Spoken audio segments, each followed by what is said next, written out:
네, 하나이글스와 삼성 라이온즈 양 팀의 전력을 한번 비교를 해보도록 하겠습니다. 공격력부터 살펴보도록 하죠. 삼성은 공격의 팀이고 하나이글스는 공격력이 그렇게까지 강한 팀은 아니기 때문에 당연히 이 지표들을 살펴보면 삼성의 대부분의 지표들이 우위라고 할 수 있겠죠.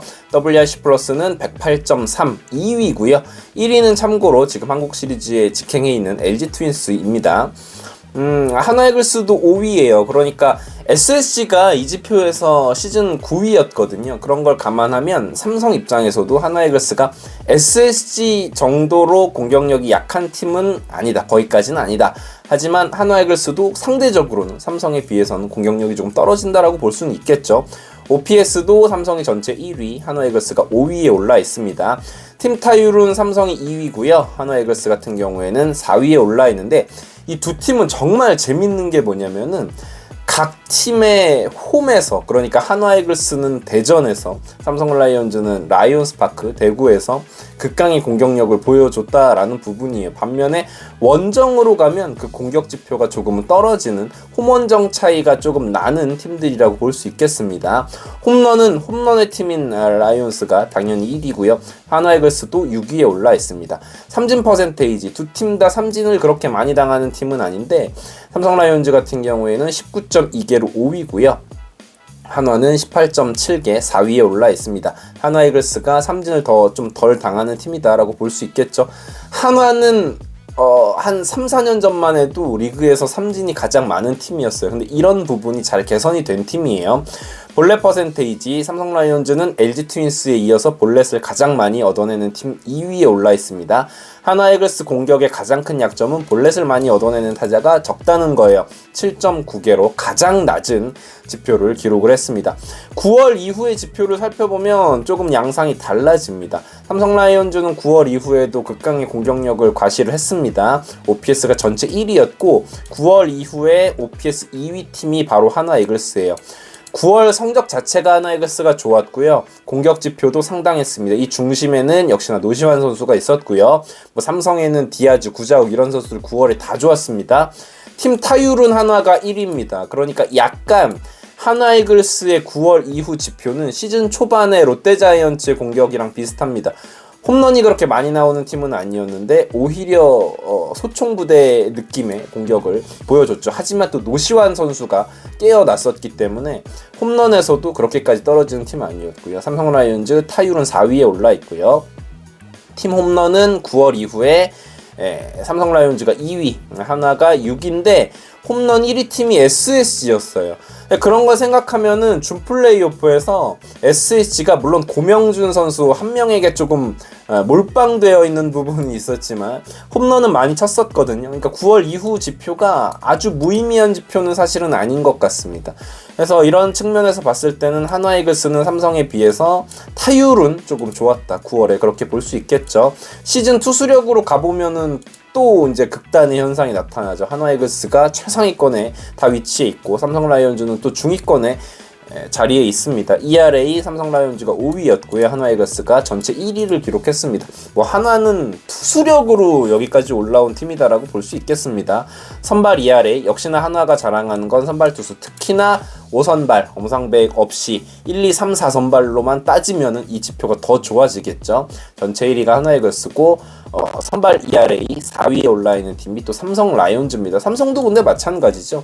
아무래도 4, 5선발이 조금 불안한 가운데 웬만하면 1, 2, 3선발 위주로 나갈 수 있다면 선발 ERA도 삼성 라이온즈 입장에선 이거보다는 더 좋다고 이야기를 할 수가 있겠어요. 불펜 ERA입니다. 하나는 불펜도 강력했던 팀이죠. 3.63의 ERA를 기록하면서 전체 2위에 올라있고 삼성 라이온즈도 불펜이 6위에 올라있는데 몇몇 선수들이 좀 불안한 건 맞지만 불펜이 아주 못 쓸 정도냐라고 하면 그렇지는 않습니다. 물론 가을 야구에 진출한 팀들 가운데서는 불펜이 약한 축에 속하는 건 맞는데 삼성 라이온즈의 불펜이 아주 최악이냐라고 하면 또 그렇지는 않아요. 김재윤 선수가 막판에 살아나기도 했었고요. 투수들의 WHIP, 그러니까 이닝당 출루 허용률이죠. 하나이글스가 전체 1위에 올라 있습니다. 하나이글스 투수력은 웬만한 지표에선 다 1위에 올라 있다고 보시면 되고요. 삼성 라이온즈 투수들은 그러니까 볼넷을 많이 내주는 유형의 투수가 많지는 않습니다. WHIP를 봤을 때 전체 3위에 올라 있어요. 두 투수진의 가장 큰 차이는 뭐냐면 탈삼진 능력입니다. 야구에서 투수가 탈삼진 능력은 어마어마하게 중요하죠. 왜냐면 주자가 쌓여있을 때 탈삼진을 잡게 되면 인플레이트하고, 그러니까 빗맞은 안타가 나올 수 있는 가능성마저도 억제할 뿐더러 주자가 나가 있을 때 그 주자들이 한 베이스 진루하는 그런 희생타의 확률조차도 삭제해버리는 게 바로 탈삼진의 위력이죠. 하나이글스 투수진은 탈삼진 능력이 가장 좋은 팀이었습니다. 9.34개.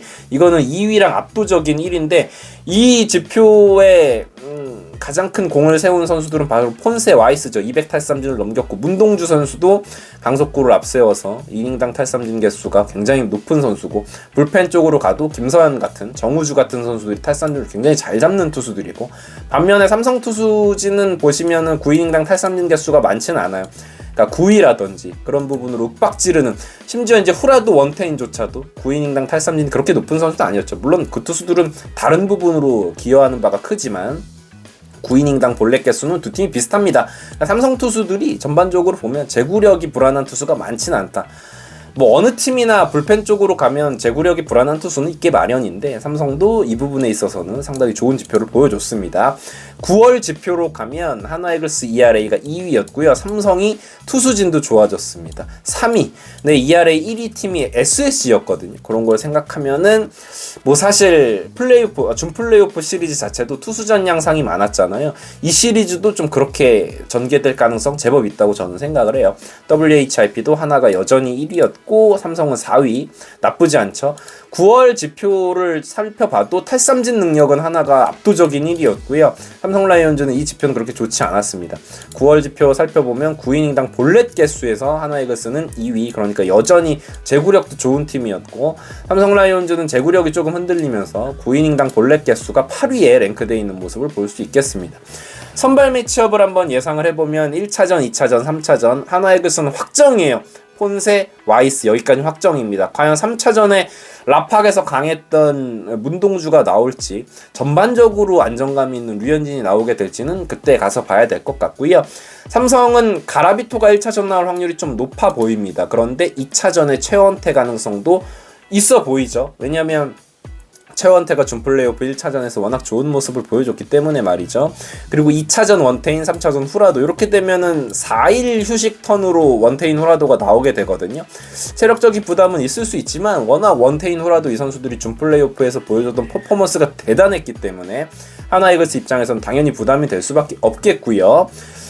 예상 타순을 한번 살펴보도록 하겠습니다. 뭐 삼성은 그야말로 뭐 걸을 타자들이 없고, 특히나 1번부터 6번까지의 타선을 보면 리그 탑급 포지션별 가장 최고의 공격력을 갖춘 선수들 중심으로 짜여져 있기 때문에 어디서 홈런포가 나와도 이상하지 않고, 김지찬 선수 같은 경우에는 뭐 홈런을 많이 치진 못하더라도 루상에 나갔을 때는 정말 투수들, 포수를 괴롭혀줄 수 있는 선수이기 때문에 상당히 대단한, 김지찬, 김성윤 요 라인이 상당히 무섭죠. 그리고 또 디아즈가 떡하니 버티고 있기 때문에 언제 담장을 넘어가도 이상하지 않은 타순입니다. 하나이글스 타순 살펴보시면 손아섭 선수가 들어온 이후에 뭐 시즌 초반에 정말 극악의 공격력을 보여줬던 라인업에 비해서는 무게감이 생긴 건 사실이에요. 손아섭, 리베라토, 문현빈, 노시환, 최은성까지는 고정이고요. 연습 경기를 통해서 살펴보면 하주석 선수가 공격에서는 이번 시즌 좋아진 모습을 보여줬기 때문에 심우준이 아니라 하주석을 유격수로 기용할 가능성이 점점 높아지고 있습니다. 우익수도 이진영 선수가 최근에 홈런볼을 가동을 했고, 시즌 전체를 놓고 봐도 이진영의 타격 지표가 가장 좋았기 때문에 우익수 이진영 예상을 해봤는데, 이 포지션은 사실 누가 나와도 이상하지 않고 1차전 이진영이 부진하면 2차전 좀 달라질 수도 있다고 저는 생각을 해요. 최재훈 포수는 고정이고요. 2루수도 아직 모르겠습니다. 이도윤이 나오게 될지 황영목이 나오게 될지, 심우준이 유격수로 들어가게 되면 하주석이 2루수로 나올 수도 있겠고요. 하나이글스의 이쪽 고정되지 않은 우익수, 이루수 포지션은 그날그날 컨디션에 따라 달라질 가능성이 높아 보입니다. 객관적으로 봤을 때는 하나이글스의 전력이 조금 앞서죠. 그러니까 2등을 했겠죠. 삼성 라이온즈가 4등 했고 한화가 2등을 했으니까. 그렇지만 그 차이가 뭐 업셋 가능성이 전혀 없다라고 이야기할 정도의 차이는 전혀 아니라고 생각해요. 언제 어떻게 뒤집어져도 전혀 뭐 이상하지 않을 정도로 그 전력의 차이는 미미하다고 저는 생각을 합니다. 제가 하나 팬이지만 최대한 객관적으로 보려고 노력을 해도 그나마 하나 이글스가 유리하다고 할 수 있는 부분, 삼성은 6경기를 치르고 왔기 때문이고, 그럼에도 불구하고 경기 감각적인 부분이 늘 이제 시리즈 초반에는 상위 라운드 팀이 어려움을 겪거든요. 그런 측면에서 봤을 때 이 시리즈는 하나 이글스가 정규 시즌의 기록을 놓고 보면 조금 위라고 할 수 있겠지만 무조건 하나 이글스가 압도한다고 보기는 또 힘들지 않나라는 생각이 듭니다. 단기전에 변수가 충분히 있기 때문에 여러분들이 예상하시기엔 어떨지 모르겠습니다. 물론 저는 하나 이글스의 3차전 혹은 4차전에서 시리즈를 끝낼 수 있었으면 좋겠다라는 생각을 해봅니다. 여러분들의 의견, 생각 싸우지만 마십시오. 댓글에서 말씀해 주셨으면 좋을 것 같고요. 구독, 좋아요 부탁드립니다. 이글스 에브리데이였습니다. 감사합니다. 자, 여기서 이제 하나 치자. 칠 때 됐다. 뭐야 이거 왜 이렇게 맛있어? 이거야. 여러분, 벨라루스 최고의 과자, 넘버원 과자인 메가칩스입니다. 감자칩류 중에서는 제가 먹어본 중에 최고인 것 같고 비주얼이 되게 독특하죠? 길게 나오는데 먹기도 되게 편해요. 뭐 피자 페퍼로니 맛, 오리지널 맛, 매운맛도 있고 종류별로 다양한데 세트로 구매를 하시면 또 특가에 구매를 하실 수가 있다는 거 지금 더보기란 보시면, 그리고 고정 댓글 보시면 링크가 나와 있거든요. 이거 하나면은 이제 다른 과자 필요 없습니다. 맥주 안주로 야구 보시면서 맥주 한 잔 드시면서 드시기에도 너무 훌륭하다라는 거, 메가칩스 믿고 구매하셔도 좋습니다.